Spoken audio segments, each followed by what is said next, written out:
Hey everyone, and welcome to the Sociopedia.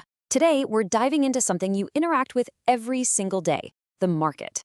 But hold on, is a market just a place to buy and sell stuff?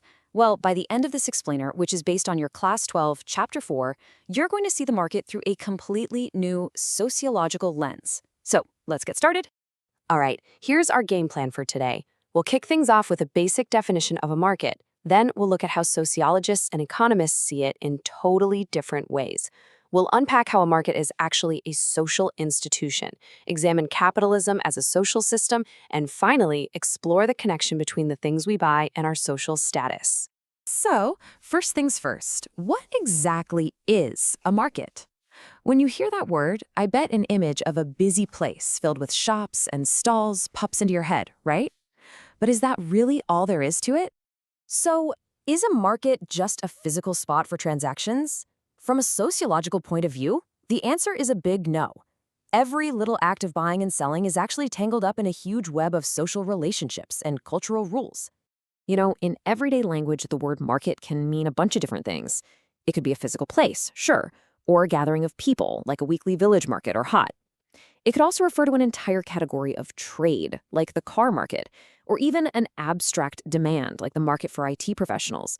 And sometimes we just call the entire economy the market. Okay, this is where things get really interesting.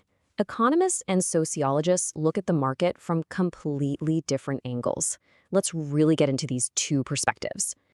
Economists often treat the market as its own separate zone, one that runs on its own laws, like supply and demand.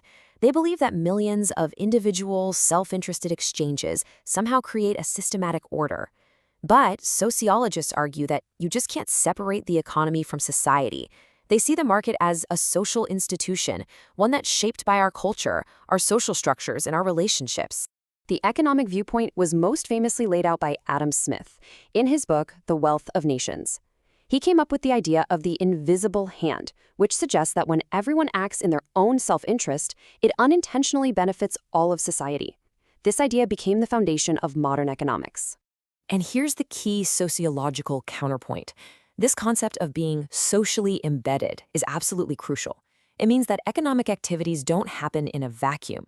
They're deeply connected to our social lives, influenced by things like family, caste, and religion. Let's see how this actually works.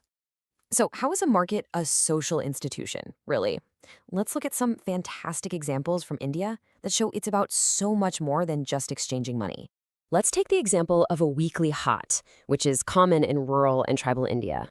Just looking at the scene, you can feel that this isn't just a place of commerce. It's a vibrant hub of community life.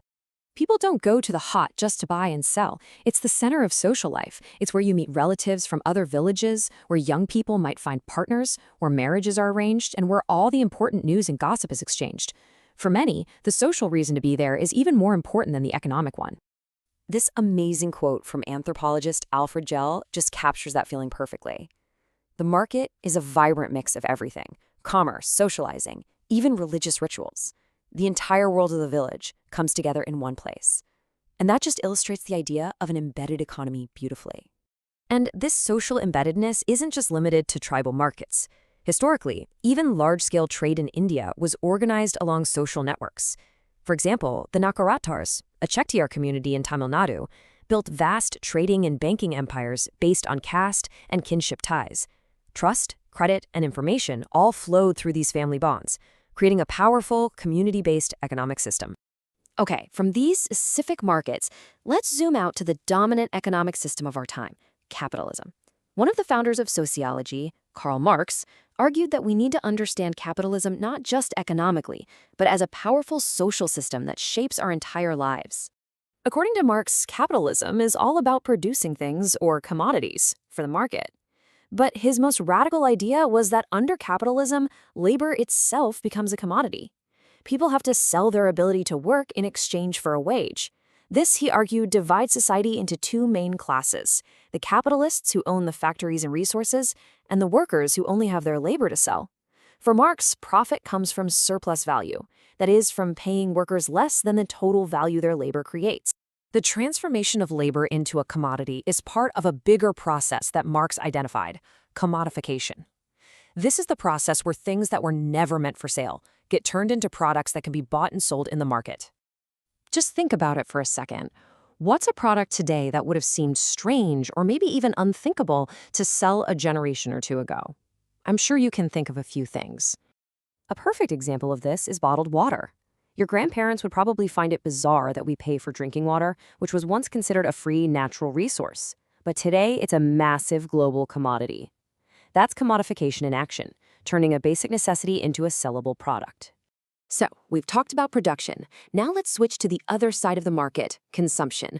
The things we buy aren't just for utility, they say something about us. And this brings us to the ideas of another great sociologist, Max Weber. Weber gave us the term status symbol. He pointed out that our consumption patterns, the things we buy, own, and display, are powerful indicators of our social status. Our lifestyle is expressed through our stuff. Think about it in today's world. The brand of your phone, your clothes, the model of your car. These aren't just functional items. They send powerful signals to others about your income, your taste, and your position in the social hierarchy. So the crucial point is that consumption is a deeply social act. And that brings us to our final thought-provoking question. We've seen water become a commodity. We're seeing education and even personal skills get commodified. Looking at the world around you, what do you think is next? What part of our lives that seems outside the market today might be for sale in the future? And with that, we wrap up our explainer on the market as a social institution. The key takeaway is this. Next time you buy something, remember you're not just making a transaction, you're participating in a complex social world. For detailed notes on this chapter, be sure to check the link to our Telegram channel in the description. Thanks for joining this explainer, and we'll see you in the next one.